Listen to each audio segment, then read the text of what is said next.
Mauni nga akong new pet, nadakpan ako Mayo 3. Ang pangan ani niya si Goldfree. Naglibog ni unsa man siya nga klase nga langgam. Tukmo ba ni or alimuko na poy mo uban ni ingon punay daw ni. Or kurukutok. Unsa man ni siya? Ang langgam na lang itong pagkatano no kinsa siya. Hi Goldfree. Punay ka? Dili daw sa punay. Tukmo ka? Dili po sa tukmo. Kabayo ka? Dili sa mo. Iring ka? Dili gyapon man. Seahorse ka? Dili sad. Kanding ka? Dili pod. Lion ka? Dili sad man. Undin ka? Dili sad siya undin.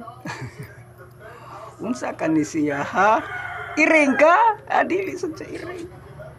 Iro ka? Dili samot. Unsa man ni siya ha? Ok ka? Dili oy. Isda ka? Dili sad. Unsa man ni siya ha? Kanang butiti ka? Dili din siya butiti.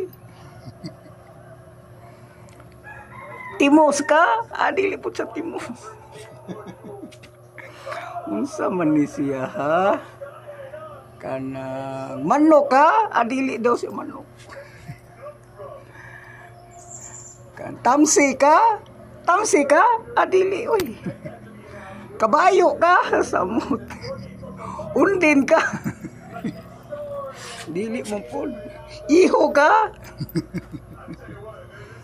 Dili man pod siya musulti kinsa siya oy. Tag-ano na lang nato. Bungkaliw ka? Dili po siya bungkaliw. Kagang ka? Unsa man siya Wati ka? Uy, wati ka? Dili po siya wati. Muna si Goldfree akong new pet. Mayo 3 ko ni nakitaan. Di man po siya musulti o kinsa siya. Ato lang pangutanon. Last na ni. Tiger ka? Dili po siya tiger. Tibag.